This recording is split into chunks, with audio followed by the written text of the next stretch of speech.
Everyone, कैसे हो आप सब। अगर आपने अभी तक क्लास 12th की इंग्लिश खोलकर भी नहीं देखी है ना, तो आप बिल्कुल सही जगह पे आए हो, क्योंकि मैंने आपके लिए एक कंप्लीट रिवीजन प्लान बनाया हुआ है और उसी के अंदर आज ही हमारी पहली रिवीजन क्लास होने जा रही है। आज की इस वीडियो में, इस एक ही वीडियो में ना, मैं आपकी पूरी फ्लेमिंगो की बुक ना पूरी रिवाइज कराने वाला हूं। सारे चैप्टर्स इस एक ही वीडियो में इतने कम समय में इतने मजेदार तरीके से कंप्लीट हो जाएंगे कि आपको पता भी नहीं चलेगा। अभी अगर आपको डर लग रहा है, कॉन्फिडेंस नहीं आ रहा है, क्या होगा एग्जाम में, वीडियो देखने के बाद बताना कैसा फील हो रहा है। आप खुद मुझे कमेंट में बताना कि फिर आपका कॉन्फिडेंस कैसा है। ये काम मैं आप पे छोड़ देता हूं। आइए शुरू करते हैं हमारी ये मजेदार धमाकेदार रिवीजन क्लास, सिर्फ और सिर्फ आपके लिए।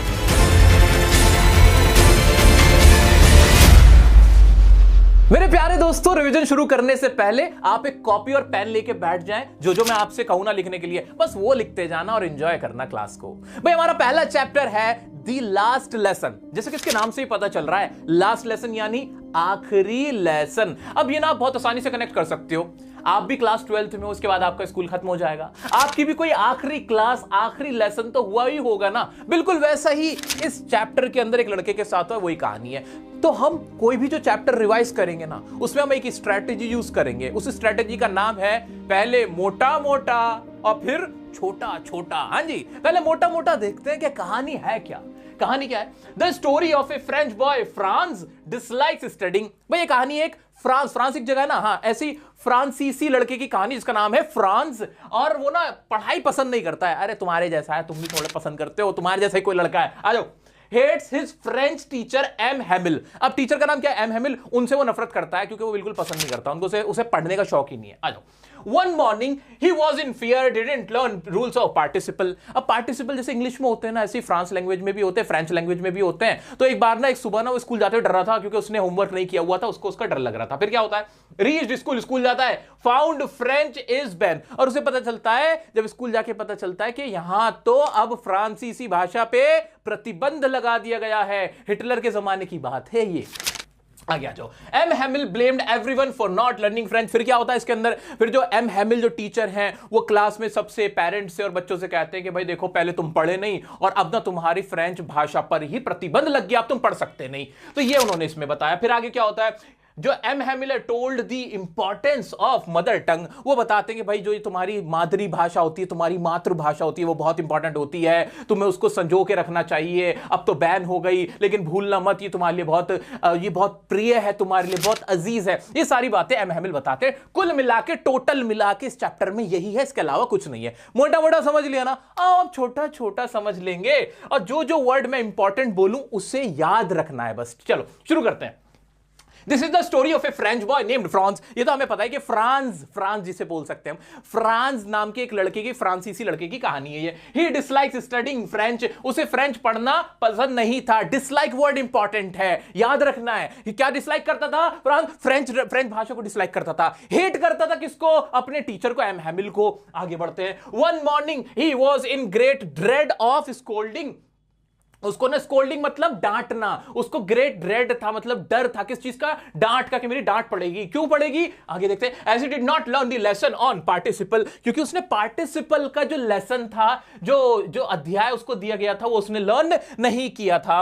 When he reached his school he found there was silence all around. जब वो स्कूल पहुंचा, when he reached the school, है ना, रीच करा उसने स्कूल को, तो वहां क्या था? There was silence. Important word है। क्या? साइलेंस था। क्या था? साइलेंस था। ऑल अराउंड, चारों तरफ साइलेंस था।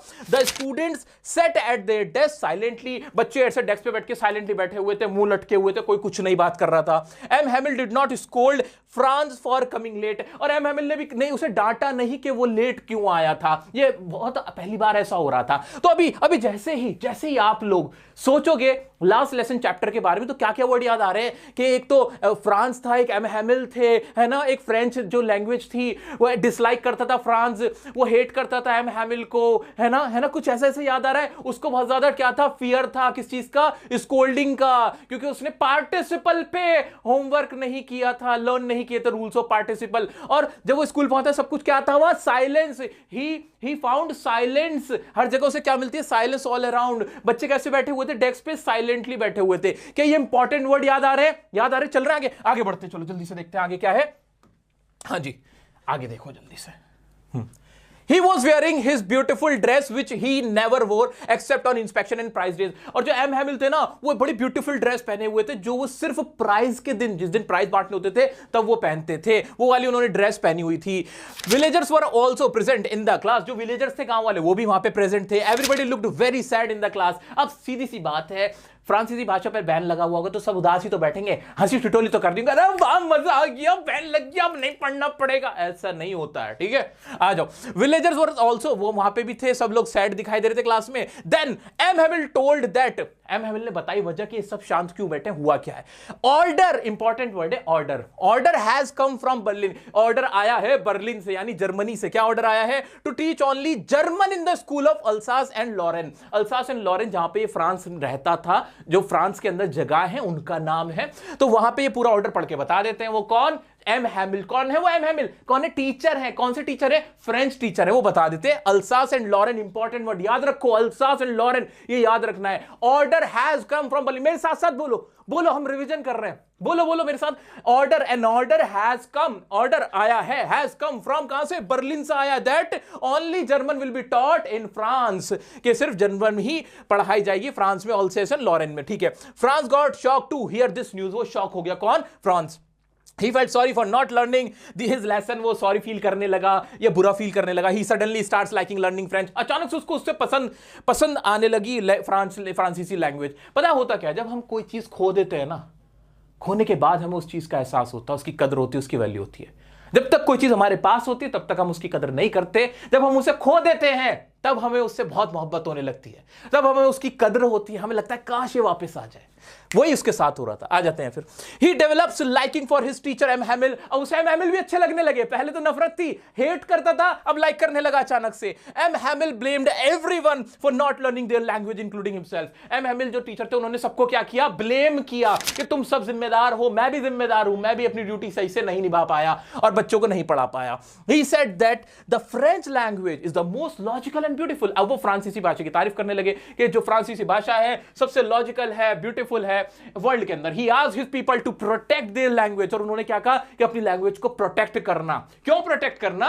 अकॉर्डिंग टू हिम, उनके हिसाब से, language is the key to the prison. जो जेल होता है उसकी चाबी लैंग्वेज में होती है. क्यों? क्योंकि वहां के लोगों को एक करके रखती है. One must preserve their mother tongue.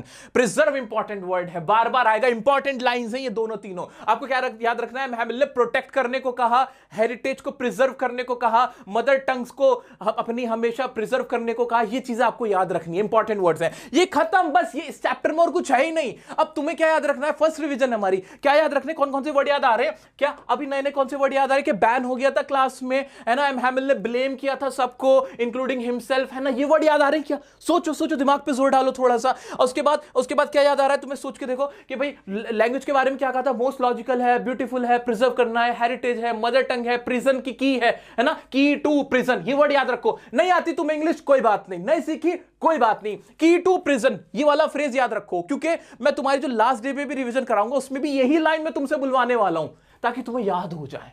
याद भी मैं ही करा रहा हूं तुम्हें, तो तुम टेंशन मत लो, ठीक है? तो ये जितने भी वर्ड, अब करना क्या है, सुनो. जितने भी वर्ड अब लास्ट लेसन चैप्टर से जो अभी हमने डिस्कस किया है तुम्हें याद आ रहे हैं शुरुआत से लेकर आखिर तक, वो वर्ड या वो लाइंस या वो फ्रेजेस, जैसे की टू प्रिजन था, ही ब्लेम्ड फॉर एवरीवन था, ऐसे याद आ रहा है ना? पूरे सेंटेंस नहीं बना पा रहे, मत बनाओ. आप अभी वीडियो को पॉज करो, अपनी नोटबुक में जल्दी से लिख डालो. जल्दी से लिखो मेरा दोस्त, सब ईमानदारी से लिखेंगे. तुम्हें कसम है, देखो मैं अपनी कसम दे देता हूं, लोग किसी और की क्या लोगे, मेरी कसम है, तुम्हें लिखो, सब लोग लिखो. इसी से तुम्हें नंबर आएंगे. 80 में से 80 टारगेट है मेरा, और ये तुम पूरा करोगे. आइए बढ़ते हैं नेक्स्ट चैप्टर की तरफ. मेरे दोस्त, चैप्टर नंबर 2 जिसका नाम है हमारा lost spring, stories of stolen childhood, जो कि अनीस जंग बहुत प्यारी राइटर हैं, उन्होंने लिखी थी. इसमें 2 कहानियां बताई गई हैं. जैसे कि इसके नाम से देखो, नाम क्या है? Stories of stolen childhood. के चाइल्डहुड को स्टोल कर लिया गया, स्टोलन था यानी चुरा लिया गया, चुराया हुआ, यानी उनका बचपन खराब हो गया. तो ऐसे बच्चों की कहानी जो गरीबी की वजह से जिनका बचपन छिन जाता है, जो कुछ नहीं कर पाते, ना पढ़ लिख पाते, उनकी कहानी है. अब इसमें 2 तरह की कहानी है. एक है साहिब आलम की कहानी, एक है मुकेश की कहानी. दोनों को अलग अलग हमें पढ़ना है. पहला है हमारा साहिब आलम की कहानी. तो क्या है साहिब आलम की? पहले क्या देखेंगे कहानी में? मोटा मोटा देखेंगे भाई. तो कौन है ये कैरेक्टर, कौन है इसके अंदर? एक बॉय है जिसका नाम है साहिब आलम, जो कि एक रैग पिकर, इंपॉर्टेंट वर्ड है रैग पिकर, याद रखना। रैग पिकर कौन होते हैं? जो कूड़ा बीनने वाले होते हैं। वो कौन है? हमारा साहिब आलम एक बच्चा है, ठीक है। अब सीमापुरी कहां रहता है? दिल्ली के सीमापुरी में रहता है वो। आगे आप बढ़ जाते हैं। Hardly manages food for survival, वो और उसका परिवार को 2 वक्त की रोटी भी नसीब नहीं है। तो सर्वाइवल, इंपॉर्टेंट वर्ड याद रखो कि Saheb Alam hardly manages food for survival, ये लाइन याद रखो, याद रखो। आगे बढ़ते हैं। Garbage to them is gold, उनके लिए जो गार्बेज, गार्बेज क्या होता है? कूड़ा। गार्बेज क्या है? उनके लिए गोल्ड है। गार्बेज टू देम, उनके लिए क्या है? वो सोना है, सोने जैसा है। जैसे तुम लोगों के लिए सोना इंपॉर्टेंट है ना, सोना मतलब वो सोना नहीं, वो जो सोना चांदी वाला सोना, उनके लिए वो जो कूड़ा है ना, वही उनके लिए गोल्ड है। आगे बढ़ जाते हैं। Walks barefoot, no drainage facility, no cleanliness, वहां सफाई सुथराई है ना, नालियां हैं जहां वो रहता है सीमापुरी में साहिब आलम, और वहां वो नंगे पैर घूमता है, चप्पलें तक नहीं उसके पास। Saheb got a job at a tea stall for 800 rupees per month. बाद में कहानी में बताया गया कि अब साहिब पहले रैग पिकर था, ऐसे कूड़ा बीनता था। आगे चल के ना अब वो राइटर देखती है, अनीस जंग देखती है कि कुछ टाइम बाद देखती है कि अब वो कहीं नौकरी करने लगा है किसी चाय की दुकान पर, जहां से 800 रुपए महीना और खाना मिल जाता है। ये टोटल कहानी इसके अंदर है, और इसी को आप छोटा छोटा करके देख लेते हैं, एक्सप्लेन देखते हैं, इसकी एक्सप्लेनेशन क्या है, एक्सप्लेन कैसे हुआ है। आइए।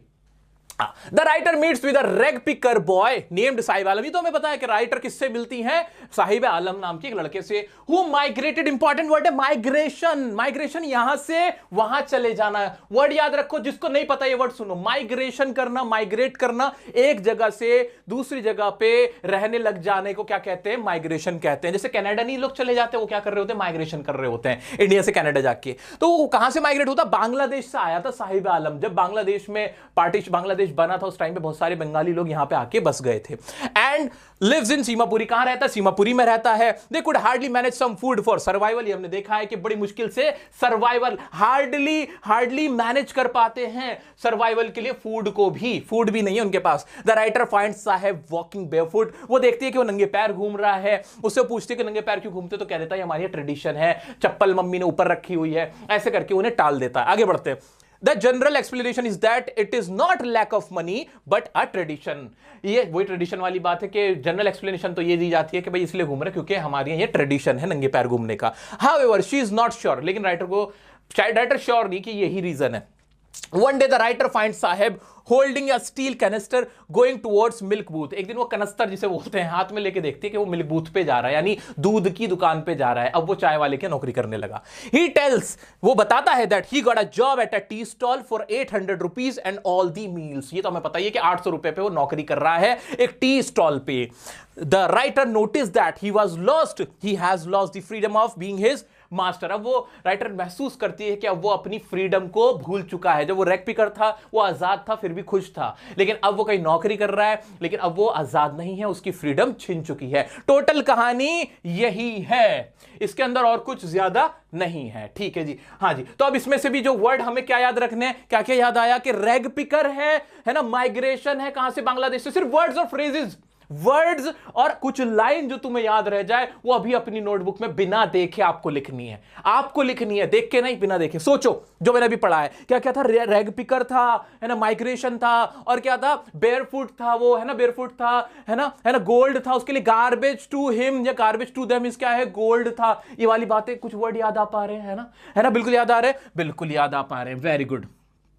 चलो अब पॉज करो वीडियो को, और इसके भी जो रिलेटेड वर्ड्स आपको याद रह गए हैं, जो भी याद आ रहा है, जितना याद आ रहा है, बिना देखे लिखो मेरे दोस्त। अच्छा दोस्तों, ये जो पीडीएफ है, जो मैंने अपने हाथों से पॉइंट्स लिखे हुए हैं, ये जो आंसर्स हैं, ये सारे तो मैं आपको टेलीग्राम पे दूंगा ही दूंगा। अभी डिस्क्रिप्शन में लिंक पड़ा हुआ होगा, वहां से आप आराम से इसको डाउनलोड कर लेना। लेकिन ये जो मैं आपको कह रहा हूं कि आप अपने हाथ से लिखो, वो सबसे इंपॉर्टेंट है। वो ना आपको याद कराने का तरीका है, इससे आपको ना याद रह जाएगा। एक बार लिख के देखो, फिर भूल नहीं पाओगे। ये मेरा चैलेंज है, ठीक है? तो लिखते रहना है सबको, जो मैं पॉइंट्स आपसे लिखवा रहा हूं। आगे बढ़ते हैं भाई, हमारा इसी का दूसरा पार्ट है मुकेश की कहानी। क्या है मुकेश की कहानी में? पहले मोटा मोटा देखते हैं भाई।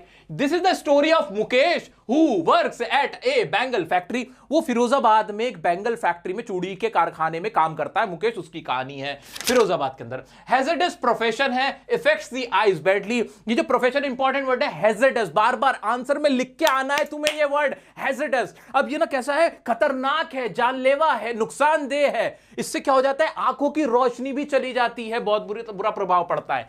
Has a dream. किसका ड्रीम है ये भाई? ये मुकेश का क्या ड्रीम है? एक बिकमिंग कार मैकेनिक। उसका सिर्फ सपना ही इतना है कि कार मैकेनिक बनूं, बस मैं किसी तरह कार ठीक करने वाला बन जाऊं। Bangle makers are compelled to live a miserable life. जो बेंगल मेकर है, चूड़ी बनाने वाले, वो कैसी जिंदगी जी रहे हैं? बहुत ही दयनीय, बहुत ही बेचारे बुरी जिंदगी वहां पे जी रहे हैं। ये तो मोटा मोटा था इस चैप्टर में, इस कहानी में इससे ज्यादा कुछ नहीं बताया गया है। आओ इसका अब लॉन्ग आंसर देखते हैं, पूरा डिटेल में देखते हैं। This is the story of a boy named Mukesh. की मुकेश की कहानी है, हु लिव्स इन फिरोजाबाद। ये तो तुम्हें भी याद हो गया, हो गया कि नहीं याद होगी? नहीं, ये वाली लाइन हो गई। आगे बढ़ते हैं। Which is famous for bangle making industry. जो कि फेमस किसके लिए? बैंगल मेकिंग के लिए। This profession is a hazardous one. ये प्रोफेशन कैसा है? हैजर्डस। ये तो तुम्हें समझ में आ चुका है। स्पेलिंग ध्यान से देख लेना, मेरे वो बालक जिनको स्पेलिंग में दिक्कत रहती है, ध्यान से पढ़ लो। आ जाते हैं। The workers have to work in furnaces. Furnaces important word है। फर्नेस बोलते हैं भट्टी को। चूड़ियां भट्टी में बनती है। भट्टी का मतलब एक इतना बड़ा एक जगह होती है, पत्थर की बना देते हैं, उसके अंदर आग लगा देते हैं और सेकते हैं चीजें। Which have extremely high temperature, जहां पे बहुत ज्यादा हाई टेम्परेचर होता है, डिंजी सेल्स होती हैं, ऐसी जगह पे ये लोग रहते हैं। The cells are dingy without air और लाइट। वहां पे ना हवा का पास है ना पानी का पास है, वहां रहते हैं। ये इंपॉर्टेंट वर्ड है ये सारे। विदाउट एयर और लाइट है वहां जगह पे।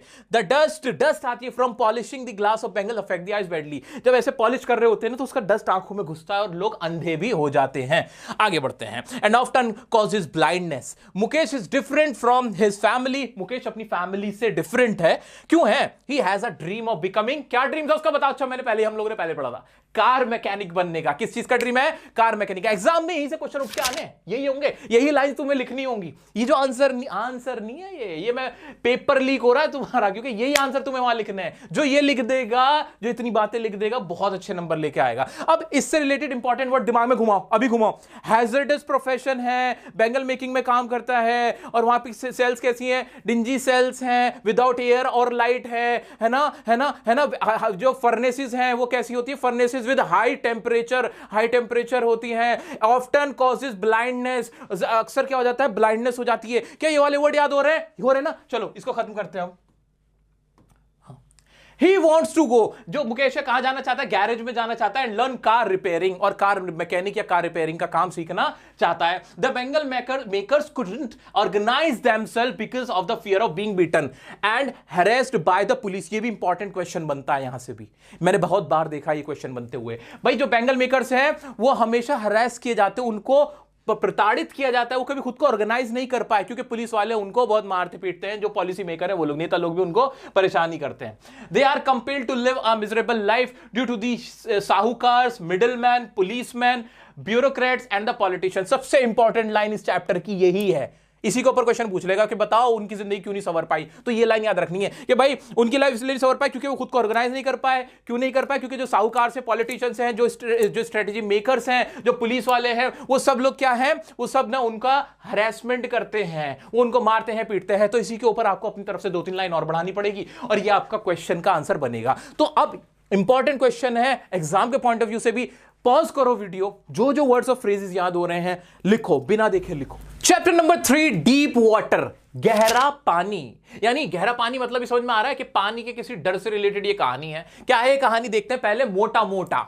The writer has a fear of water. Writer को फियर है पानी का, बचपन से पानी का फियर है। दरअसल ये एक जज साहब थे पुराने, उन्होंने अपनी कहानी लिखी थी, अपनी किताब में उन्होंने मेंशन किया कि कैसे उन्हें पानी से डर लगता था, फिर कैसे उन्होंने इस डर पे मुक्ति पाई, कैसे इस डर को दूर किया। ये पूरी टोटल कहानी। आओ पहले मोटा मोटा समझा देता हूं। भाई कैलिफोर्निया में बचपन में जब अपने पिताजी के साथ बैठे हुए थे बीच पे, वहां से एक लहर आई थी और उनको गिरा दिया था, और वो पानी में एकदम डूब से गए थे। तो तब से उनको डर बैठा था। उसके बाद फिर उनके साथ क्या हुआ? उन्होंने YMCA पूल ज्वाइन किया था, एक पूल था, स्विमिंग पूल था। वहां गए, वहां पे एक बिग बॉय आया, एक बड़ा सा लड़का आया और उसने उठा के उनको पानी में शरारत में फेंक दिया। वो बिल्कुल डूबने ही वाले थे, एकदम बेहोश हो गए थे। तो यहां से उनके अंदर पानी का डर बैठ गया था। फ्यू इयर्स लेटर, लेकिन बाद में उन्होंने कहा यार ऐसे थोड़ी चलेगा, मुझे बोटिंग करनी है और भी बहुत सारी चीजें करनी है, तो वो कैसे कर पाऊंगा मैं? तो उन्होंने एक इंस्ट्रक्टर को रखा, get an instructor, put a belt around. फिर इंस्ट्रक्टर ने एक बेल्ट उनके कमर पे बांध दी थी। 5 दिन हफ्ते में वो क्लास करने लगे थे। उसके बाद क्या होता है? उन्होंने उसको सिखाया राइटर को कि कैसे सांस लेना है, कैसे सांस छोड़ना है, उसकी प्रैक्टिस करते थे। 100 बार उन्होंने उसकी प्रैक्टिस करनी शुरू करी और उसके बाद वो तैराकी करना सीख गए। ये टोटल कहानी है, ठीक है? समझ में आ गई ना? पहले तैराकी नहीं आती थी, पानी से डर लगता था, इंस्ट्रक्टर रखा और सीख लिया। जैसे तुम्हें इंग्लिश नहीं आती ना, नहीं आती, इंग्लिश से बहुत डर लगता है, तुमने मुझे रख लिया, मुझसे सीख लिया, इंग्लिश बोलना सीख गए, इंग्लिश समझना सीख गए, खत्म बात। ये चैप्टर ये, इसमें और कुछ भी नहीं है। आओ चलो देखते हैं। अब देखते हैं डिटेल में। The writer tells about his fear of water and how he conquered it. Important word है कॉन्कर करना, उस पर जीत हासिल करना। तो ये कहानी किस चीज की है? Fear of water, fear of water. एक और फियर था, किसको था फियर? वो फियर था उसको था, वो फियर था डांट का, स्कोल्डिंग का फियर था। किसको? हमारे फ्रांस को, क्योंकि उसने पार्टिसिपल का होमवर्क नहीं किया था। याद कर पाए? कनेक्ट कर पा रहे हो? कनेक्ट किया करो, याद रहेगा, लंबे समय तक याद रहेगा, भूलोगे नहीं। When he was 3 or 4 years old, he would go to the beach in California with his father. California में अपने फादर के साथ वो बीच पे गए हुए थे। वो कहानी पता है हमें। The waves knocked him down. Wave आई और knocked him down कर दिया, waves आई और knocked him down कर दिया, ऐसे करके। And knocked him down and swept over him, और उनके ऊपर से होकर निकल गई। He got frightened, हो गए, fear हो गया, frightened हो गए। And a fear of water develops in his mind, अपने माइंड के माइंड में fear of water बैठ गया।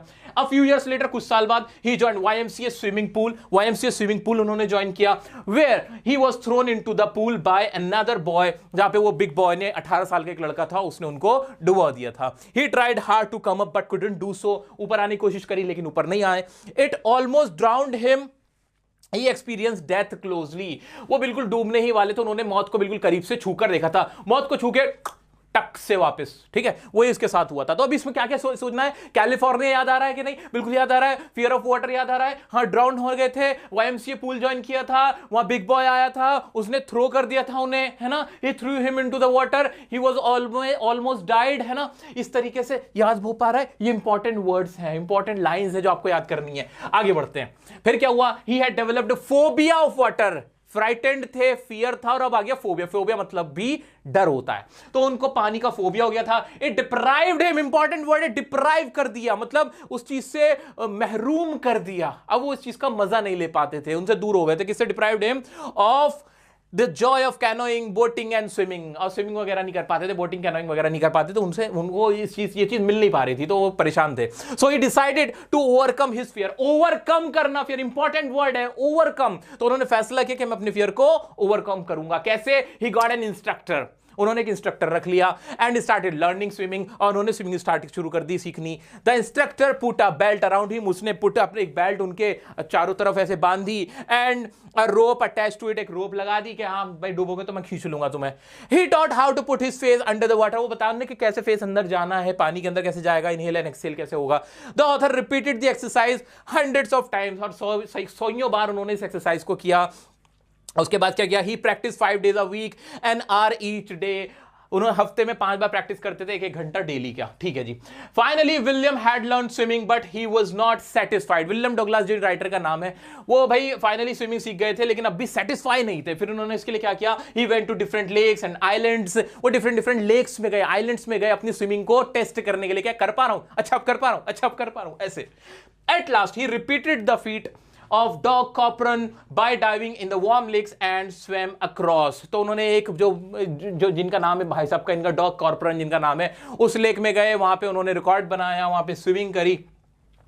He had overcome his baseless fear of water. He realized that death is peaceful and it is the fear of death that is terrorizing। इसके ऊपर सवाल पूछा गया था, इसके ऊपर सवाल पूछा गया था रिसेंटली भी, कि भाई ये बताओ इसका मतलब क्या है कि डेथ जो है वो पीसफुल है, and it is the fear of death that is terrorising. ये जो डेथ का फियर है ना, जो डर है, डर ज्यादा खतरनाक है। मौत इतनी मुश्किल नहीं है जितना मौत का डर सताता है। तो दोस्तों अभी भी क्या करना है, इसके ऊपर जो क्वेश्चंस होंगे वो हम रिवीजन क्लासेस लाइव होगी, उसमें हम डिस्कस करेंगे मजे से। अभी से मोटा मोटा देख रहे हैं ना, और छोटा छोटा करेंगे इसको, ठीक है। अभी जो भी वर्ड तुम्हें इससे रिलेटेड याद हो गए, क्या क्या वर्ड्स मैंने इंपॉर्टेंट बताए, एक बार अपने माइंड में घुमाओ, इसके अंदर लिख डालो, अपनी कॉपी के अंदर जल्दी से लिख डालो। आवारा हूं, नहीं मैं आवारा नहीं हूं, आवारा तो हमारा रेड ट्रैप सेलर है। जी हाँ दोस्तों, चैप्टर नंबर 4 दी रेड ट्रैप, और मैंने इसे बड़े ही अलग अनोखे अंदाज में आपके लिए बनाया हुआ है। इनफैक्ट जितने भी चैप्टर्स अब तक हम पढ़ चुके हैं, ये सब मैंने सेपरेटली भी आपके लिए बनाए हुए हैं,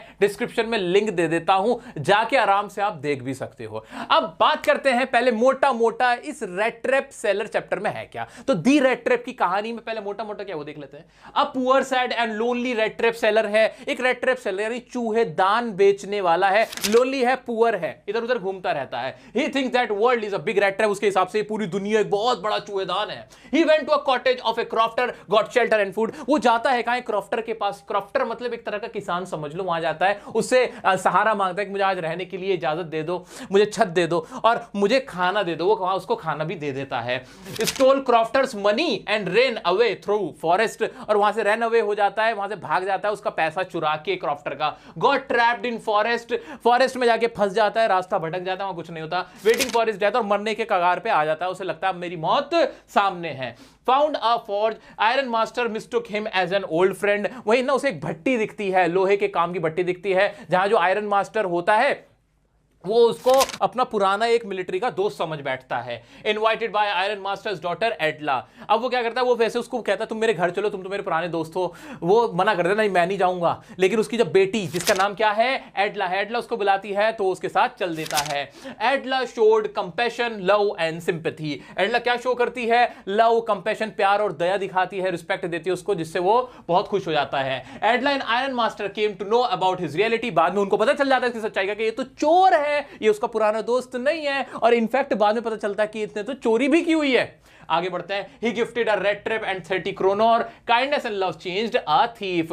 बाद में पता चलता है कि वो खुद तो भाग जाता है वहां से, लेकिन एडला के लिए 30 क्रोनर जो उसने चुराए होते हैं क्रॉफ्टर के, वो छोड़ के चला जाता है और एक छोटा सा चूहेदान भी एडला को दे देता है। और इस चीज से हमें पूरी चैप्टर से क्या शिक्षा मिलती है कि काइंडनेस यानी दया और प्यार किसी चोर को भी बदल सकता है, और किसी के भी अंदर प्यार की भावना जाग सकती है, अच्छाई की भावना जाग सकती है इनफैक्ट। ठीक है, तो टोटल कहानी बड़ा चैप्टर है लेकिन मजेदार चैप्टर है। आइए देखते हैं इसको फुल फ्लेज, इसकी कहानी समझते हैं। चलो जी। This is a story of a rat trap seller. ये किसकी कहानी है, रेड ट्रैप सेलर की कहानी है। अब वर्ड्स याद रखने, हम इंपॉर्टेंट वर्ड्स बताता जाऊंगा, सुनते जाना। Who leads a very poor, sad and monotonous life। ये इंपॉर्टेंट वर्ड है, monotonous, sad, और वो लोनली है, ऐसी लाइफ वो जी रहा है। He has to resort to thievery and begging to survive। उसको कभी कभी भीख भी मांगनी पड़ती है सर्वाइवल के लिए, और चोरी भी करनी पड़ती है। One day he was struck by the idea that the whole world is nothing but a big rat trap। एक दिन उसको एक आइडिया आता है कि this world is nothing but a big rat trap। ये लाइन तो अब आपको भी याद हो गई होगी। इट ऑफर्स, ये इंपॉर्टेंट लाइन है, बहुत इंपॉर्टेंट लाइन जो आपको याद रखनी है। ये ऑफर करती है, ये दुनिया हमें क्या ऑफर करती है, riches and joys, shelter and food, heat and clothing, exactly as the rat trap offers cheese and pork.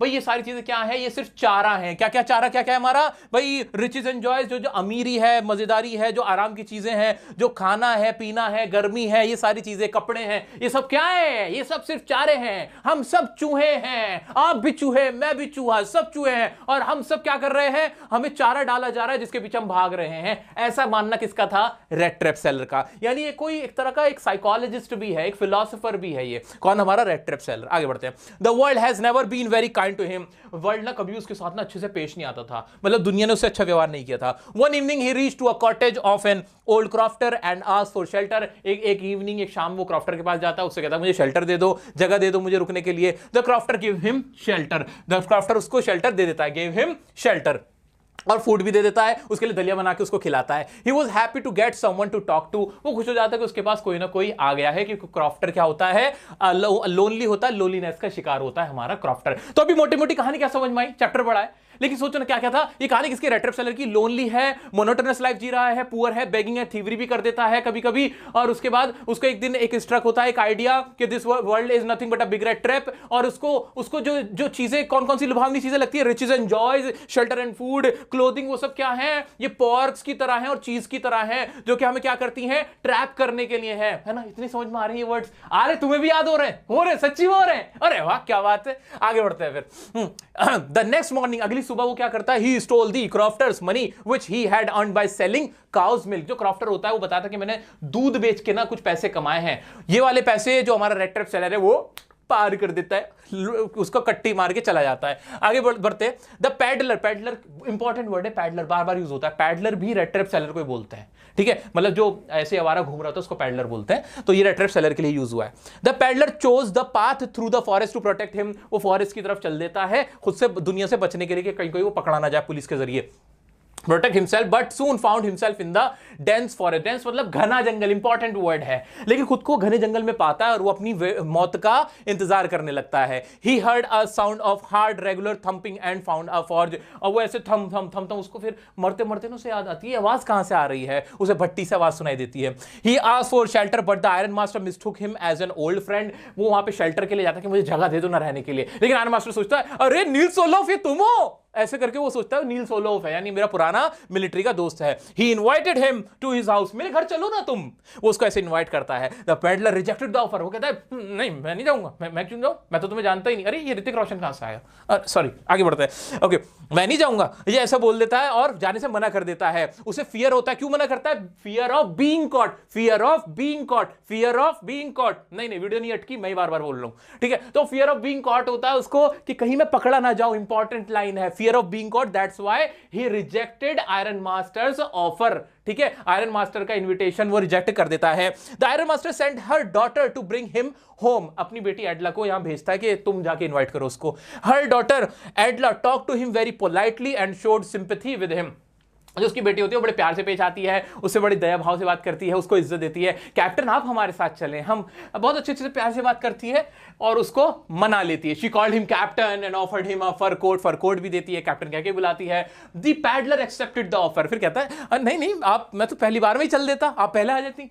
But when he reached him home, मतलब वो यहां पिघल गया था, कुल मिला के बात ये थी।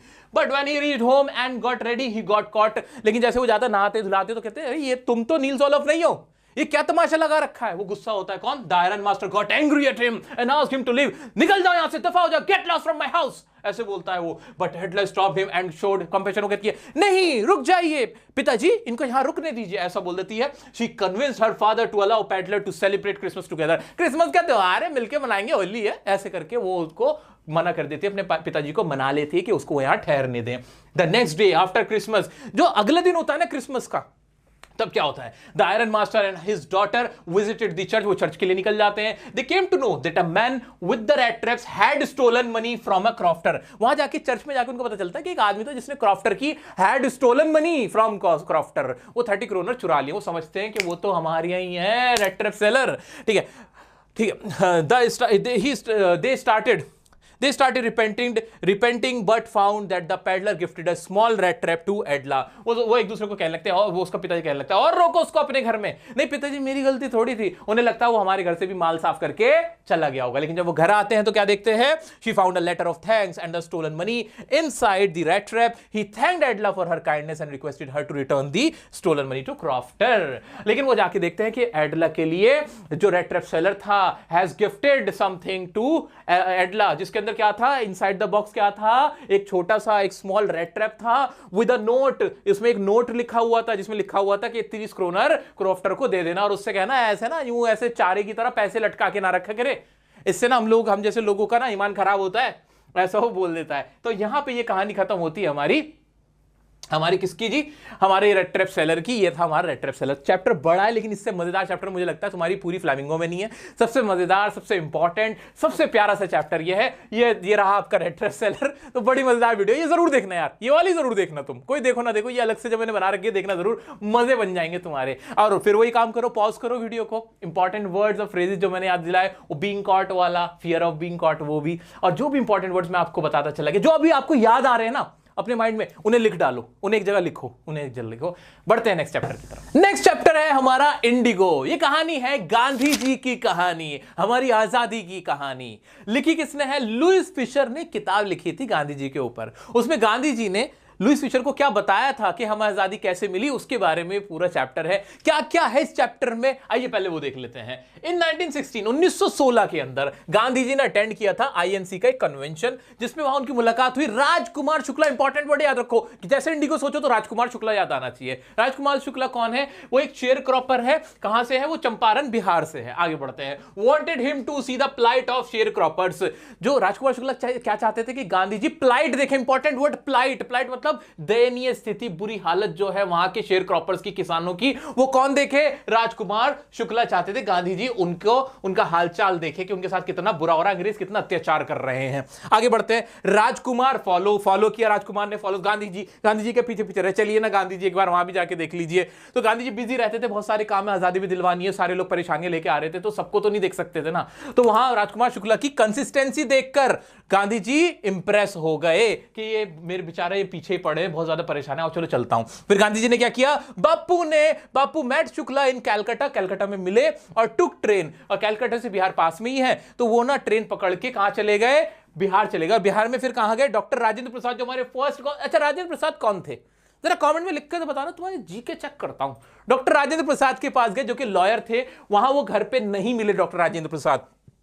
फिर क्या हुआ? गांधी जी गोज मुजफ्फरपुर, फिर मुजफ्फरपुर गए, वहां पे जेबी कृपलानी जो कि गवर्नमेंट प्रोफेसर थे, उनसे मुलाकात करी गांधी जी ने, डिटेल ली, नॉलेज ली कि क्या चल रहा है, क्या मैटर क्या है।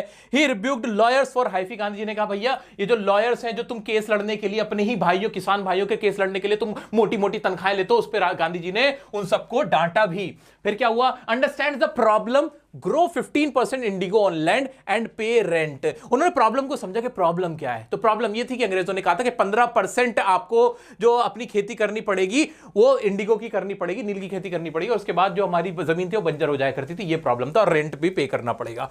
Gandhi ji went to British association, वहां ब्रिटिश एसोसिएशन के पास गए कि भाई देखो क्या प्रॉब्लम चल रही है। नॉट गिवन इंफॉर्मेशन, और उनको इंफॉर्मेशन नहीं दी गई कि आउटसाइडर्स को हम इंफॉर्मेशन नहीं देते, जानकारी उनको नहीं दी गई। फिर सिलसिलेवार तरीके से क्या क्या हुआ वो देख रहे हैं अभी हम कुछ पढ़ नहीं रहे, अभी सिर्फ मोटा मोटा देख रहे हैं। He was asked to leave Champaran, और अंग्रेजों ने गांधी जी से कहा कि चंपारण से निकल जाओ, आप यहां से चले जाओ। समन्ड लेटर, और उनको नोटिस भी दिया कि आप यहां से चले जाएं। He was asked to leave Champaran.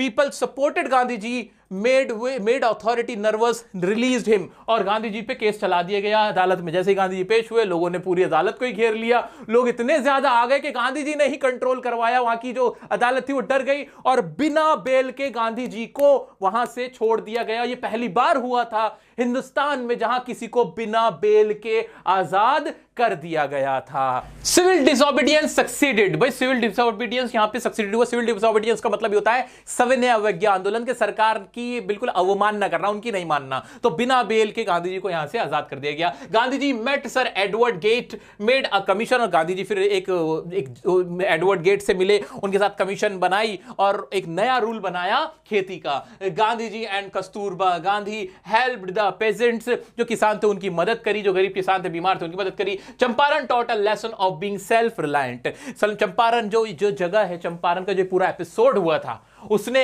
हमें खुद पे निर्भर होने का एक बहुत अच्छा लेसन दिया कि हम भी अपने हक ले सकते हैं अगर हम एकजुट हो जाएं। तो ये पूरी कहानी है, बहुत बड़ा चैप्टर है इंडिगो चैप्टर। आइए अभी तो मोटा मोटा समझाए, अब इसको थोड़ा डिटेल में समझते हैं, देखना मजा आएगा, तुम्हें भी याद रह जाएगा। आइए देखिए दोस्तों क्या है कहानी। This chapter is an extract from the book the life of Mahatma Gandhi written by Louis Fischer. तो हमें बताया कि ये क्या है। ये एक लुईस फिशर नाम के व्यक्ति था, उसने बुक लिखी थी जिसमें गांधी जी ने लुईस फिशर को कुछ बताया था। Gandhi ji told Louis Fischer about the British departure in 1916। British departure कैसे हुआ था 1916 में, इसके बारे में गांधी जी ने बताते हैं, तो हमें पता ही है।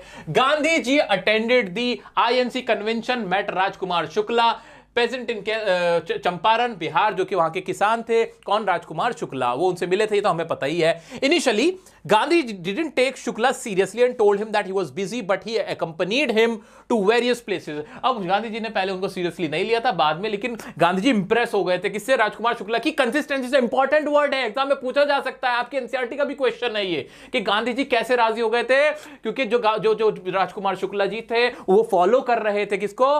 गांधी जी को उन्होंने फॉलो किया। राजकुमार शुक्ला फॉलोज गांधी जी, एंड इसी वजह से हमारे जो गांधी जी थे, he got impressed by the consistency of Rajkumar Shukla and convinced to go to Bihar. चलो आगे बढ़ते हैं। फिर क्या हुआ? हिज फर्म डिसीजन, जो उनका मजबूत उसका इरादा था राजकुमार शुक्ला जी का, उससे इंप्रेस हो गए Gandhi ji. And he promised him to meet on a fixed date in Calcutta, और कलकत्ता में मिलने के लिए रेडी हो गए। Bapu met Shukla in Calcutta, took a train and visited doctor Rajendra Prasad. पहला जो सिनेरियो है यही याद रखना है हमें, कि राजकुमार शुक्ला मिलना चाहते थे गांधी जी से, इंप्रेस किया गांधी जी को, और इंप्रेस करने के बाद गांधी जी से कलकत्ता में मुलाकात हुई, एंड कलकत्ता से फिर कहां चले गए? ट्रेन पकड़ के राजेंद्र प्रसाद जी के घर पे चले गए थे। आंसर दो मुझे, कौन है राजेंद्र राजेंद्र प्रसाद जी? जल्दी बताओ कमेंट में मुझे तुम लोग।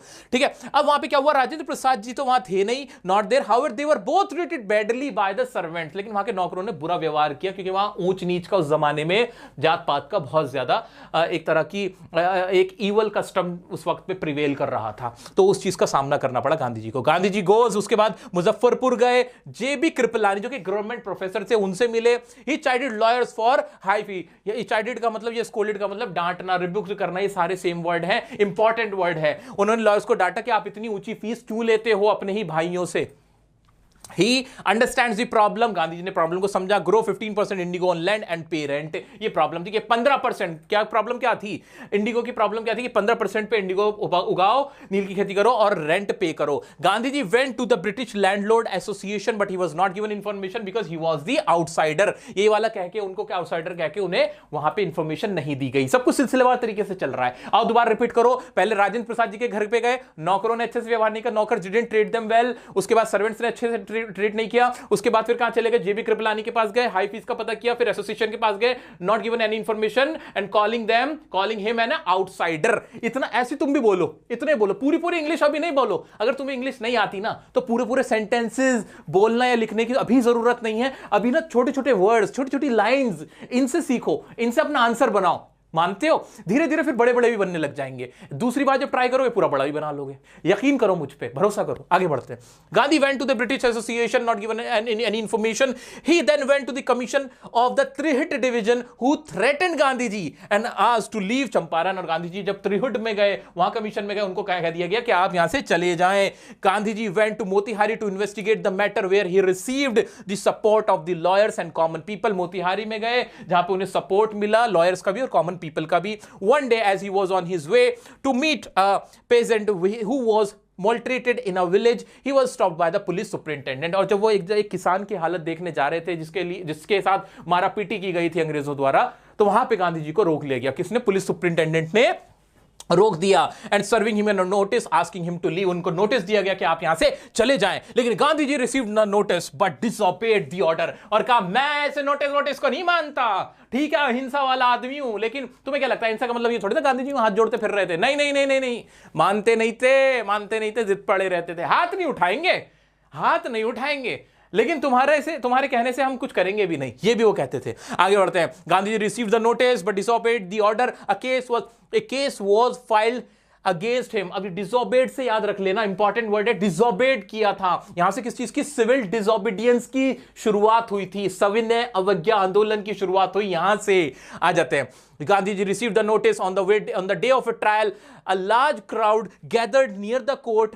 एक जैसे ट्रायल का दिन आया ना कोर्ट का, सारी जगह लोग ही लोग आ गए। A case was filed against him, it became impossible to handle the crowd. Gandhi ji helped the officers to control the crowd। यहां पे क्राउड इतना आ गया अदालत में, तो गांधी जी कंट्रोल कर रहे थे, अरे रुक जाओ, यहां से मत आओ, अरे समझो बात को, मैं ठीक हूं, अरे रुक जाओ। ये हालत हो गई थी। अथॉरिटी ने गांधी जी से कहा कि आप थोड़ा क्राउड को संभालें, जज कह रहा है आप संभालें। सोचो क्या हालत हो रही होगी, इतना सपोर्ट था गांधी जी को।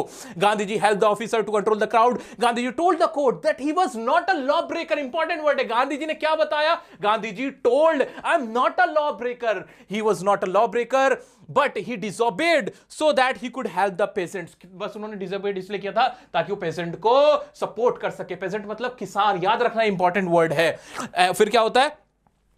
ठीक है। Gandhi told the court that he was not a law breaker. The court asked Gandhi ji to file for bail but he refuse. Court ने कहा कोई बात नहीं, बेल पे फाइल कर दो, मतलब लिख के दे दो कि मुझे बेल दे दो, हम आपको जाने देंगे। लेकिन गांधी जी नहीं माने, गांधी ने कहा he refuse and later he was released without the bail. मैं नहीं मांगूंगा बेल, और गांधी जी को बिना बेल के ही यहां से रिलीज करने किया गया। और यहां से किस चीज की शुरुआत हुई? सिविल डिसओबीडियंस की यहां से शुरुआत हुई, जो कि गांधी जी ने की थी। Later a commission was set up by sir Edward Gait to look into the matter, और एक कमीशन का गठन किया गया सर एडवर्ड गेट की अगुवाई में।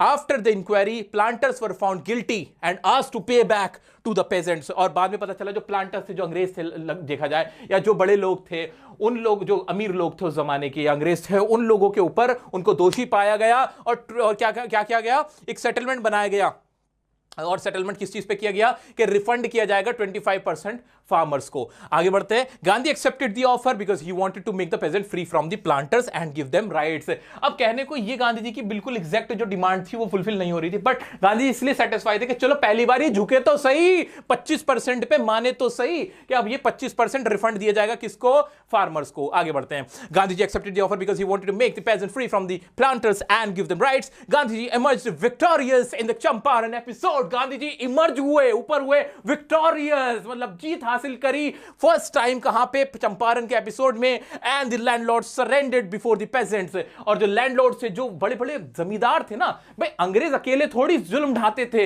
हिंदुस्तानियों के साथ मिलकर जुल्म ढाते थे। जो अमीर हिंदुस्तानी थे ना वो भी कम नहीं थे, वो लोग भी जुल्म ढाते थे अपने ही भाइयों पे, अपने गरीब भाइयों पे। तो उन लोग जो लैंडलॉर्ड थे, जो कि जमींदार थे, वो पहली बार झुके गांधी जी की वजह से। आगे बढ़ते हैं। कहां गया हमारा, Gandhi ji emerged victorious in the Champaran episode and the landlord surrendered before the peasants. He considered this a turning point in his life. Important. What was the turning point of Gandhiji's life? Turning point क्या था गांधी जी की life का in the freedom of India? तो वो क्या था, independence के अंदर टर्निंग पॉइंट क्या था गांधी जी का, वो था Champaran episode in his life, as it was the first time that the British landlords had surrender to the sharecroppers. ये लाइन याद रखना कि that was the first time British landlord, जो ब्रिटिश लैंडलॉर्ड थे, had surrendered to the sharecroppers. Sharecroppers के आगे उन्होंने surrender कर दिया था। इंपॉर्टेंट लाइन है। गांधी एंड कस्तूरबा भाई help the peasant. Champaran taught a lesson about being self-reliant. The Indigo chapter describes the exploitative system of indigo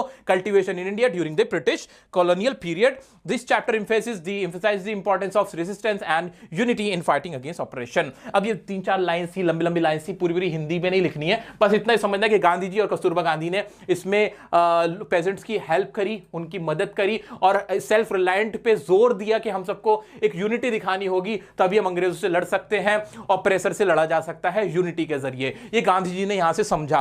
पूरा एपिसोड बहुत मजेदार था। मुझे पता है, मैं तुम्हें पढ़ा रहा हूं ना, मेरे रोंगटे खड़े हो रहे, सीरियसली मुझे गूज़बम्स आ रहे हैं, क्योंकि ये सच्ची बातें हैं। गांधी जी अकेले आए थे चंपारण के अंदर, कैसे एक इंसान ने सबको अपने आगे झुका दिया, वो भी बिना कोई हथियार उठाए। और ये सच्ची कहानी है, सच्चा एपिसोड है।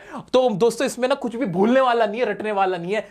पॉज करो वीडियो को, इंपॉर्टेंट लाइंस और वर्ड्स जो भी हैं सब लिखो, ये सब तो तुम्हें मिल ही जाएगा टेलीग्राम। दोस्तों नेक्स्ट चैप्टर हमारा पोएट एंड पैनकेक्स। बड़ा मजेदार चैप्टर है। ये कहानी उस जमाने की, आजादी से भी पहले की कहानी है, जब ना स्टूडियोज बहुत ज्यादा होते नहीं थे। तो उस जमाने में एक ना फिल्म स्टूडियो होता था जहां पे फिल्मों की शूटिंग हुआ करती थी। उसके बारे में एक कहानी है। क्या क्या है ये कहानी पूरी देख लेते हैं पहले, मोटा मोटा फिर छोटा छोटा। आ जाओ। Ashokamitran tells about the story of Gemini studio. Studio का नाम था जेमिनी स्टूडियो। अशोकामित्रन वहां काम करते थे और जो इसके राइटर भी हैं, ये जो कहानी बता रहे, साउथ इंडियन स्टूडियो था, ठीक है। मेकअप रूम वहां का कैसा था, हेयर कटिंग सैलून जैसा। मेकअप रूम के बारे में बताया गया, वहां के भाई स्टूडियो है, उसका मेकअप रूम कैसा होगा सोचो, वहां शूटिंग होती है। Subbu was loyal to studio having great qualities. वहां एक कोठा मंगलम सुब्बू नाम का व्यक्ति था, वो वहां का मेन मैन था, वो सारे काम कर लिया करता था, डायरेक्टर का भी, लिरिसिस्ट का भी, सारे काम वो कर लिया करता था। रिसोर्सफुल पर्सन था, जेमिनी स्टूडियो का वफादार इंप्लॉय था। कौन, कोठा मंगलम सुब्बू, नंबर 2 वहां पे वो था।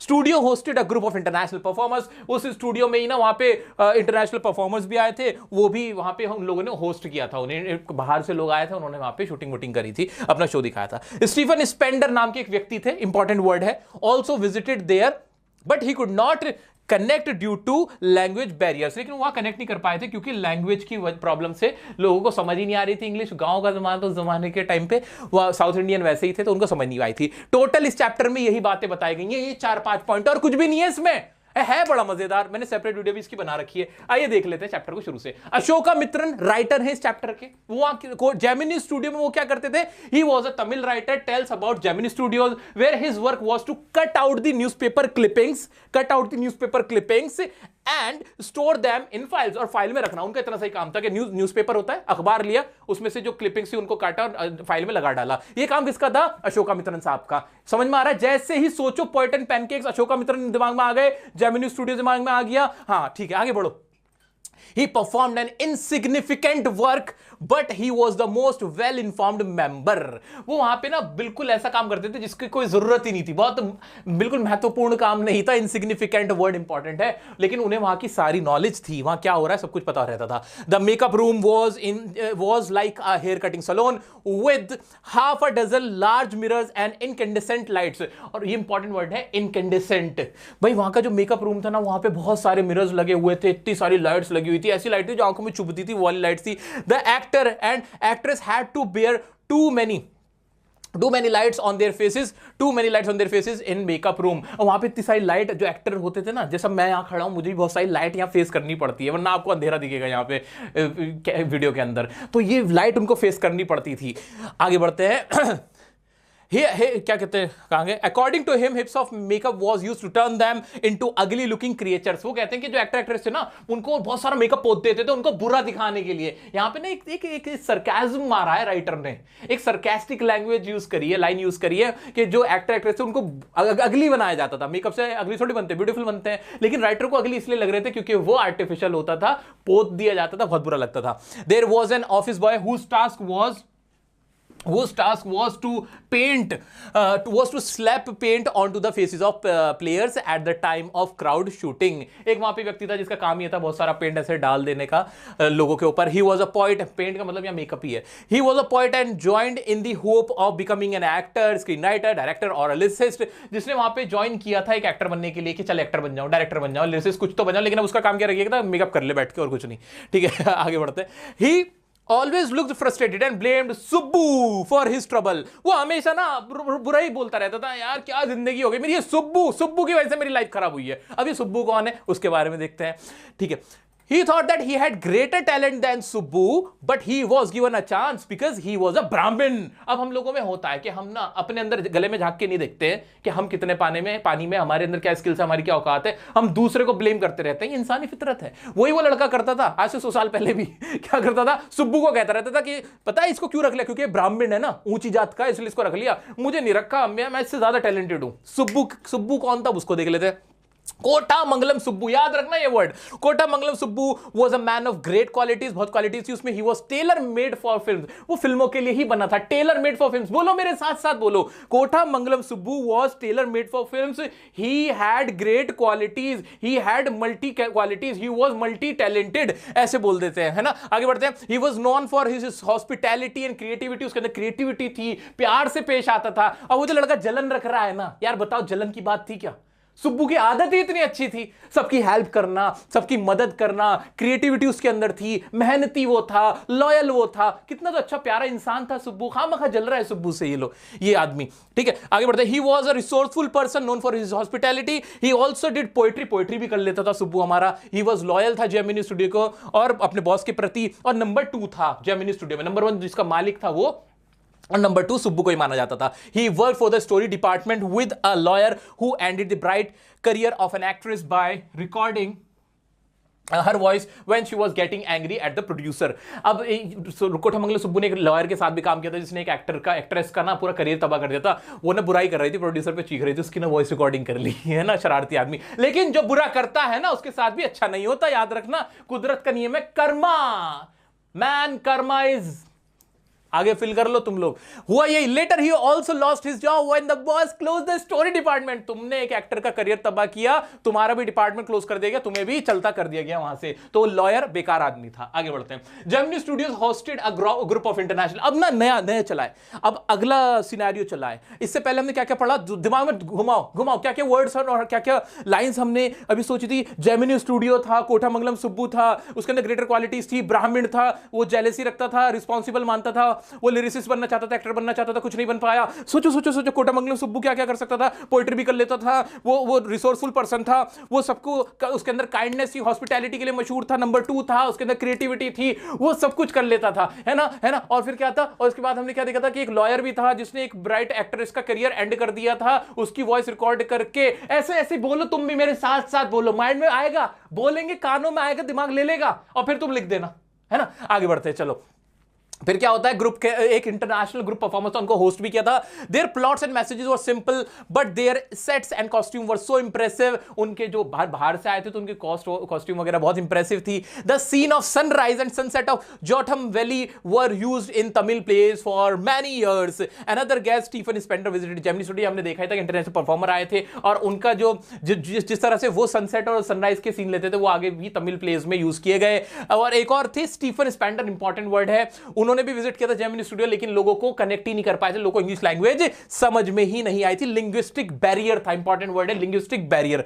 No one could identify him after few years. Ashoka Mittal saw his name in a book the encounter. He wanted to participate in a short story competition organised by the encounter. बाद में पता चला कि वो तो बहुत बड़े राइटर है। जब अशोका मित्तल जो खुद इसके राइटर हैं, जब उन्होंने एक मैगजीन में देखा कि वो एक बुक को देखा जिसमें नाम लिखा हुआ था कि ये बुक तो स्टीफन स्पेंडर की, तो उन्हें पता, अरे ये तो स्टीफन स्पेंडर है। इसको ऐसे समझ लो, मान लो मैं अपने जैसे अपने एरिया में कहीं जाता हूं ना, कहीं किसी गली मोहल्ले मेट्रो में कहीं मिलता हूं, तो लोग ना मेरे को पहचान नहीं पाते ऐसे नॉर्मल, मैं तो ऐसे चल देता हूं ना, बिल्कुल आवाराओं की तरह चला जाता हूं, वहां ना लोग पहचान नहीं पाते। लेकिन जब उन्हें रियलाइज, अरे तो वही है जिन्हें हम देखते हैं, बिल्कुल ऐसे स्टीफन स्पेंडर के साथ अशोका मित्रन का हुआ। अशोका मित्रन जब वो उनके घर पे आए तब तो पहचान नहीं पाए, मतलब उनके ऑफिस पे आए, स्टूडियो पे आए, लेकिन जब बाद में वो उन्होंने किताब के नीचे नाम देखा तब कहा, अरे ये तो डियरसन है, ओ माय गॉड ये तो स्टीफन स्पेंडर है। दोस्तों ये पूरी कहानी है जेमिनी स्टूडियो की कहानी, जिस चैप्टर का नाम है पोएट एंड पैनकेक्स, जो जेमिनी स्टूडियो पे ही पूरा आधारित है। अब इसके जो मोटी मोटी लाइन, जो भी वर्ड्स मैंने आपको अभी याद कराए बोल बोल के,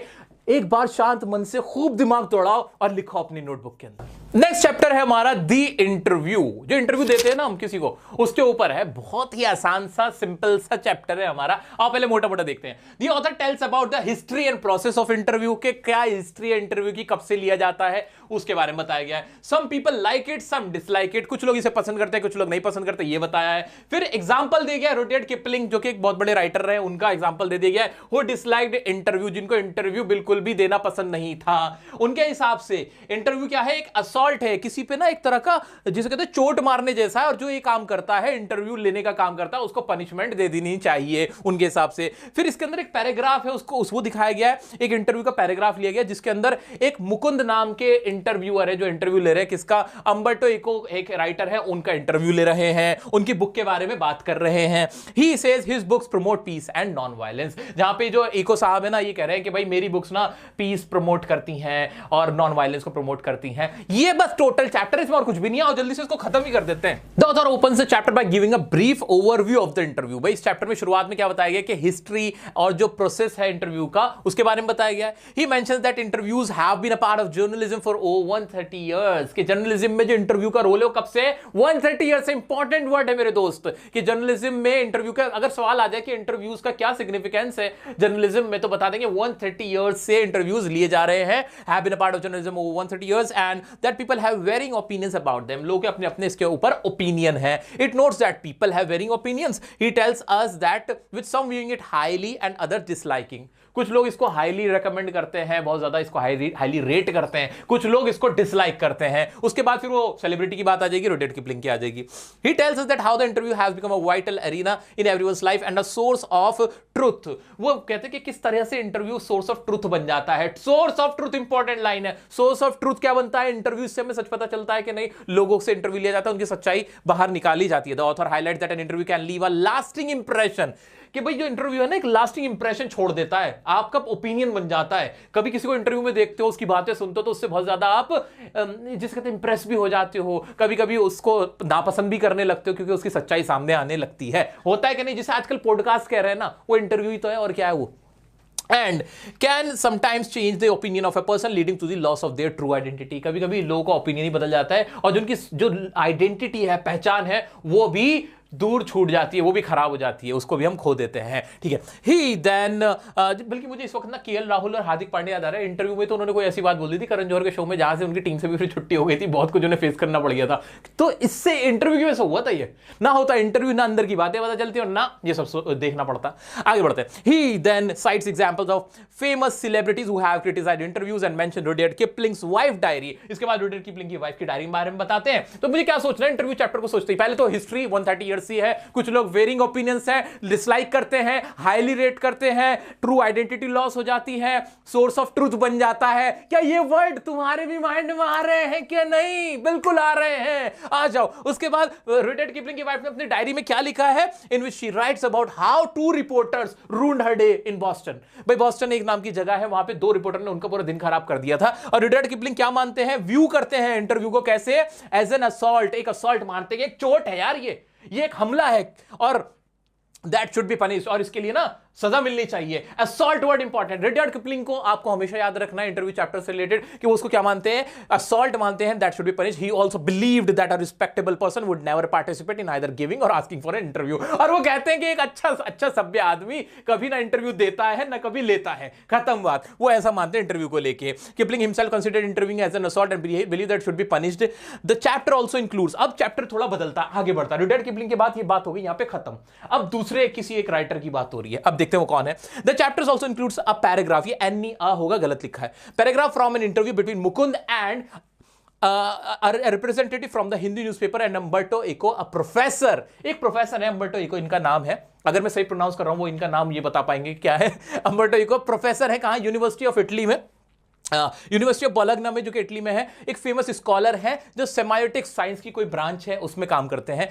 literary interpretation and medieval aesthetics, who became famous for his fiction writing, जो अपनी फिक्शन राइटिंग के लिए मशहूर। उन्होंने किताब लिखी है जो कि फिक्शनल किताब है, जो खुद ब खुद सोचा जा सकता है, जो है नहीं उसके बारे में भी सोच रहे हैं, वो वाली किताब लिखी। किसने लिखी है? Umberto Eco ने। कौन है ये? एक प्रोफेसर है, ठीक है, एक राइटर है। मुकुंद उनसे पूछता है अबाउट हिज सक्सेसफुल नॉवल, जो उनकी सक्सेसफुल नॉवल है। The focus of the interviews echo successful novel, the name of the rose. Novel का नाम क्या है? इंपॉर्टेंट है, इंपॉर्टेंट लाइन है, important word, the name of the rose, जो नॉवल उसके बारे में पूछता Mukund. The focus of the interview which has sold over 10 million copies उसकी बिक चुकी हैं। मुकुंद स्टार्ट करता है Umberto Eco से कि how he manages to do so many different things. भाई आप इतना सारा काम कर कैसे लेते हैं? आप बताइए, क्या आप इंसान नहीं है? ठीक है, मेरे मुंह में कुछ और आ रहा था, मैंने कहीं किसी के इंटरव्यू में सुना थी, वही लाइन में बोलने वाला था, बट नहीं बोलूंगा। ठीक है, आप कैसे कर लेते हैं? आप इंसान भी है कि नहीं? ऐसा कुछ वो पूछ रहा है तो वो बताता है नहीं, मैं, मुझे कोई कुछ भी कहे लेकिन मैं टाइम निकाल लेता हूं। चलो क्या बोलते हैं सुनते हैं। Eco views himself as an academic scholar, attending academic conferences during the week and writing novels on Sundays. Eco बताते हैं कि मैं अपने आप को एक academic scholar मानता हूं। मैं सारा हफ्ते में पूरे दिन तो क्या करता रहता हूं? मैं कॉन्फ्रेंसेस अटेंड करता हूं, संडे को नॉवल का काम करता हूं। और फिर क्या कहते हैं? The fact that others see him as a novelist rather than a scholar does not affect him. लोग मुझे नॉवलिस्ट मानते हैं, स्कॉलर नहीं मानते, कोई बात नहीं, मुझे फर्क नहीं पड़ता। ठीक है, as he understands the challenge of influencing millions of people through academic work, वो जानते हैं कि ये मेरी जिम्मेदारी है मिलियंस ऑफ पीपल को इंप्रेस करने का। एक को believe there are gaps in our life similar to the gaps in atoms and the universe which he refers to the interspaces. वो कहते हैं इंटरस्पेस एक इंपॉर्टेंट वर्ड है, स्पेस के लिए यूज किया जाता है। वो कहते हैं कि हमारी लाइफ भी कुछ इसी तरह से होती है जैसे एटम होते हैं यूनिवर्स के अंदर और उसमें जो गैप्स होते हैं। आगे क्या है? It is during this time that he is most productive, और जब वो इस टाइम में होते हैं तभी वो सबसे ज्यादा प्रोडक्टिव होते हैं। Okay, when discussing his novel, Eco notes that it is not an easy read, combining elements of detective work, metaphysics, theology and medieval history. वो कहते हैं आसान नहीं है जो काम मैं करता हूँ, इसमें ना सब कुछ कंबाइन करना पड़ता है, एस्थेटिक्स भी, medieval history भी और ये साइंस भी, सब कुछ मुझे कंबाइन करके लिखना पड़ता है। मजाक नहीं है, मेरी इज्जत करो, इज्जत चाहिए अपन को फुल, ये कह रहा है इस वक्त यहाँ पे। He also says that if the novel had been written 10 years earlier or later, it wouldn't have achieved the same level of success, leaving the reason for its success a mystery. और इसमें बोल रहे थे कि भाई अगर ये 10 साल पहले लिखा गया तब इतना कामयाब ना होता, लेकिन ये कामयाब अब हुआ है क्योंकि अभी सही टाइम था। ठीक है, सो दोस्तों ये था द इंटरव्यू चैप्टर। अब इससे related important words, important lines आपको अपनी इसी नोटबुक में लिखनी है। जितना याद आ रहा है अभी, जितना थोड़ा सा रिवाइंड करो ना, आएगा याद, वो लिख लो। Last chapter of the book, going places. क्या है ये स्टोरी देख लेते हैं। इसके अंदर 2 लड़कियों की कहानी है, Sophie and Jenji, are teenager friend. दोनों टीनेजर हैं, दोस्त हैं। अब ये चैप्टर पूरा पता है किसके ऊपर है? टीनेज के अंदर ना बड़े बड़े सपने होते हैं, ख्वाब होते हैं, आदमी हवा में उड़ रहा होता है। ये वही कहानी, तुम लोगों की कहानी है, टीनेजर तुम भी तो हो। आ जाओ, लेकिन मेरे अंदर भी जो टीनेजर है वो आज तक मरा नहीं है, तुमसे ज्यादा टीनेजर हूं मैं। आ जाओ चलो। Sophie is a dreamer, ambitious but poor. Sophie ना बहुत बड़ी ड्रीमर है, डे ड्रीमर है, बड़े बड़े ख्वाब है उसके, ऐसे ऐसे ख्वाब देखती है जो पॉसिबल नहीं हो सकते, लेकिन गरीब है। ज्यादातर लोगों का इस उम्र में, तुम्हारा भी यही हुआ होगा, मेरा भी यही हुआ था, जब पैसा नहीं होता ना तब ख्वाब होते हैं, और जब पैसा होता है तो ख्वाब मर जाते हैं। क्या बोल गया यार मैं, आगे आ जाओ, सच निकल रहा है मुझसे। Gen Z is practical, both works in a biscuit factory, दोनों बिस्किट फैक्ट्री में काम करती हैं। और जेनजी जो उसकी फ्रेंड है वो थोड़ी प्रैक्टिकल है, वो उसको समझाती रहती है भाई ऐसे डे ड्रीम मत किया कर। और क्या बताया गया इस चैप्टर में मोटा मोटा, Sophie likes a football player Danny Casey. Danny कैसी नाम का एक फुटबॉल प्लेयर है, जैसे रोनाल्डो को तुम पसंद करते हो ना, बिल्कुल वैसे ही विराट कोहली को जैसे तुम पसंद करते हो, अरे विराट, ऐसे करके सोफी उसकी दीवानी है। और लेकिन सोफी इतनी दीवानी है कि she creates stories, false stories create कर देती है अबाउट मीटिंग में। लोगों को कहती है मैं तो पता उससे मिली थी, झूठ बोलने लगती है अपनी दुनिया में मगन है, जबकि उससे वो मिली भी नहीं थी। Sophie went to watch a football match where Casey won match for his team. वो अपने भाई को बोलती है नहीं नहीं मेरा विश्वास कर, विराट कोहली से, आई मीन डेनी कैसी से मैं मिली हूं। लेकिन वो सच्चाई होती नहीं मिलती है। तो एक बार वो पूरी फैमिली ना मैच देखने जाती है जहां पे डेनी कैसी ने फुटबॉल मैच अपनी टीम को गोल करके जिता दिया होता है, अपनी टीम को जिता दिया फुटबॉल मैच। और वो इंतजार करती है मुझसे मिलना आएगा, देख रुक नहीं भाई देख आएगा, वो नहीं आता है। लेकिन वो फिर भी कहती रहती है नहीं डेनी कैसी से मेरी दोस्ती है एंड वो मेरे को पसंद करता है, जानता है मेरे को, मतलब ये कहती है वो। टोटल कहानी बस यही है, इसमें सिर्फ टीनेज के टाइम पे जो जो आपको फील हो रहा होता है वो सारी चीजें दिखाई गई है। दोनों कंट्रास्टिंग सिचुएशन दिखाई है दो लड़कियों की। आओ इसको अब डिटेल में पढ़ते हैं। Sophie a teenage girl who is filled with dreams and ambitions despite her family's financial struggle। Sophie एक टीनेज लड़की है, वो हमने पढ़ी रखा है, उसके ड्रीम्स हैं, एम्बिशंस हैं उसके बहुत सारे, और लेकिन उसकी फाइनेंशियल कंडीशन, उसकी फैमिली क्या है, वो बहुत स्ट्रगलिंग है, ठीक है। She aspires to own a boutique and be a famous fashion designer और एक्ट्रेस। वो एक बुटीक को ओन करना चाहती है, उसकी मालकिन बनना चाहती है, एक एक्टर भी बनना चाहती है, अगर गलती से एक्टर बन जाए या फैशन डिजाइनर बन जाए मशहूर, उसे फेम चाहिए, मनी चाहिए। तुम जैसी है बिल्कुल लड़कियों, तुम में से कितनी ऐसी जो मेकअप आर्टिस्ट बनना चाहती है, सच सच मुझे बता दो। आगे बढ़ते हैं। Her friend Jenji is practical and tries to keep Sophie realistic but her efforts go to waste as Sophie remains in her world of fantasies. Important word practical fantasies, ये याद रखना है हमें कि जेनजी कैसी है। जेनजी प्रैक्टिकल है, वो कन्विंस करती है, परसुएड करती है, उसको ट्राई टू कीप सोफी को रियलिस्टिक करने की कोशिश करती है कि सच्चाई में जी, और तू कहीं कोई बहुत बड़ी अमीर घर की लड़की नहीं है, तू ना एक्ट्रेस बन सकती, जरा नीचे रह के बात कर। लेकिन उसके सारे एफर्ट वेस्ट हो जाते हैं क्योंकि सोफी अपनी किस में रहती है, Sophie lives in her fantasy करती रहती है और कुछ नहीं करती। They both work in a biscuit factory, एक बिस्किट फैक्ट्री में काम करते हैं, एट अ बिस्किट फैक्ट्री होना चाहिए। Sophie's family consist of her parents and 2 brothers. They live in a small and cluttered house, एक छोटे से घर में रहते हैं। इसकी फैमिली में 2 ब्रदर्स और है सोफी के घर में। इसकी जो प्रोटैगनिस्ट है, वो मतलब जो हीरो है इस कहानी की, वो सोफी ही है। Sophie shares her desires with her family, but they are not as excited as she is due to the harsh realities they face। वो बताती भी कि मुझे ना ऐसे ऐसे बुटीक ऑन करना है, मैं ये एक्ट्रेस बनना चाहती हूँ, फैशन डिजाइनर बनना चाहती हूँ, लेकिन उसकी फैमिली एक्साइटेड नहीं होती सुन के, क्योंकि वो सच्चाई जानते हैं। Sophie is particularly curious by her elder brother Geoff, who is tall, strong and handsome but reserved. He works as a trainee mechanic। उसका भाई उसकी सुन लेता है, थोड़ी उनकी पटती है, लेकिन वो भी बेचारे एक मैकेनिक है, उसका काम कर रहा है, ट्रेनी मैकेनिक है। Sophie likes a young Irish football player।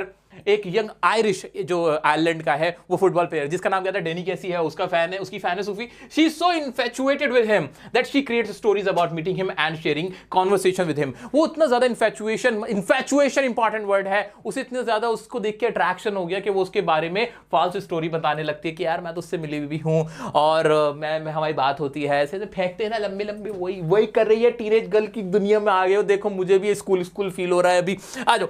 She shares these tales with her elder brother Geoff, but he doesn't believe her claims. She tells him that she met Danny Casey in a boutique. वो अपने भाई से बताती है, she tells her tales, she tells her conversation और stories to her brother Geoff, लेकिन वो he doesn't believe her claims, कि वो believe नहीं करता है कि जो सब बोली सच बोली है। She tells him that she met Danny Casey, उससे मिली है। Despite this, Sophie is so good at convincing people with her details that even Geoff start to wish that her stories were true। वो इतनी detail में बताती कि जब मैं गई थी ना, मैंने लाल दुपट्टा पहना हुआ था, पीले कलर की कुर्ती पहनी हुई थी, मेरे हाथ में चूड़ियां थी, और पता जैसे मैं पहुंची थी ना, मेरे पैर भी फिसल गए, ऐसे जैसे डेनी कैसी ने देखा एकदम उसको मुझे पकड़ लिया, संभाल लिया। लोग सोचते यार काश ये जो कह रही हो सच हो, वो ऐसा सोच के उसकी बात को सुन लेते थे।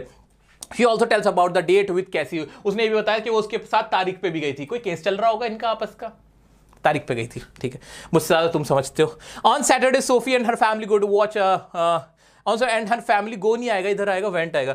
On Saturday Sophie and her family, वैसे तो गो भी सही चल सकता है बट वेंट भी लगा तो ज्यादा बढ़िया है। Went to watch a football match where their teams won due to their goal made by Casey. वहां पे फुटबॉल मैच देखने गए थे जाके कैसी ने विराट कोहली ने जैसे छक्का मार के मैच जिताया था, ऐसे ही डेनी कैसी ने वहां पे गोल मारा, ये गोल, और अपनी टीम को मैच जिता दिया। Sophie fully involve herself in fantasy world waiting for Denny to arrive as promise. और वो इंतजार करने लगी कि अब मेरे से डेनी कैसी मिलना आएगा, मैच तो जिता दिया इसने, में वो इतना ज्यादा डूब गई थी अपनी ही झूठी दुनिया में. She worries about disappointing Joff when Danny doesn't show up, but she still believes that they will eventually meet. उसको लग रहा था जॉफ को बुरा लगेगा, जॉफ के सामने बेइज्जती हो जाएगी कि वो मिलने नहीं आया, लेकिन उसको फिर भी यकीन था कि वो कभी ना कभी मिलेंगे. So he remains in this dream world, holding on to her belief that they will meet soon. The Going Places summary highlights the innocent daydreams of teenagers and how the reality of the world with its challenges and expenses can often shatter such aspirations. But ये कहानी पूरी वही बताती है कि teenage में जो आपके ड्रीम्स होते हैं, जो आपके एम्बिशंस होते हैं, वो शैटर हो जाते हैं. शैटर इंपॉर्टेंट वर्ड है. टूट जाते हैं, ब्रेक हो जाते हैं. जो harsh realities of the life होती हैं, फाइनेंशियल स्ट्रगल होता है आपकी फैमिली का, उससे आपकी जो ड्रीम्स होते हैं, जो आपके एम्बिशंस होते हैं, वो सब खत्म हो जाते हैं. इंपॉर्टेंट क्वेश्चन, अब ये बाद में डिस्कस करेंगे. अब यहां खत्म होती है हमारी पूरी क्लास 10th की फ्लैमिंगो के चैप्टर्स की रिवीजन समाप्त होती है. अब आपको करना क्या है, जो आप ये जो वर्ड्स लिख रहे हो ना, जो आपसे मैंने लिखवाई है सारे नोट्स वर्ड जितने भी आप लिख पाए हो, उनको डेली बेस पे एक बार नजर जरूर मारते रहना. और ये सारा कंटेंट आपको मिल जाएगा, इस पे भी बस नजर मारते चलना ताकि भूलो ना. फिर देखना तुम्हें ना आंसर बनाना, एक बढ़िया आंसर बनाना तुम्हें आ जाएगा. कॉम्पिटेंसी बेस्ड क्वेश्चन भी तभी कर पाओगे जब ये सब कुछ आता होगा. उम्मीद करता हूं वीडियो, अब पहले मुझे बताओ वीडियो के स्टार्टिंग में जब तुमने देखना शुरू किया था और अब तुम्हें फील कैसा हो रहा है, कि कॉन्फिडेंस कितना आ रहा है, मजा आ रहा है कि नहीं, कि अब भी डर लग रहा है, मुझे बता दो. कैसा फील हो रहा है कमेंट में जरूर बताना. अगर पसंद आई वीडियो तो लाइक करना, हर बच्चे तक ये वीडियो शेयर करना चाहिए. अभी कहीं जाने नहीं दूंगा, सुनो मेरी बात. अभी तुम्हें इसका विस्टास का भी मिल जाएगा, पोएम्स का भी मिलेगा, और रिवीजन क्लास होगी लाइव, इसी की कराएंगे लाइव कम समय में, और थोड़ा इसको और डिटेल में पढ़ेंगे. और तुम सब आना, क्योंकि एक बार तुम कर चुके हो, एक बार दोबारा आओगे लाइव रिवीजन में सेम चीज करोगे, याद ही हो जाएगी. अलग से इंग्लिश को टाइम देने की जरूरत ही नहीं. मिलते हैं नेक्स्ट वीडियो में नेक्स्ट टॉपिक के साथ. तब तक के लिए बने रहे डियर के साथ. Love you all. बिग पुच्ची.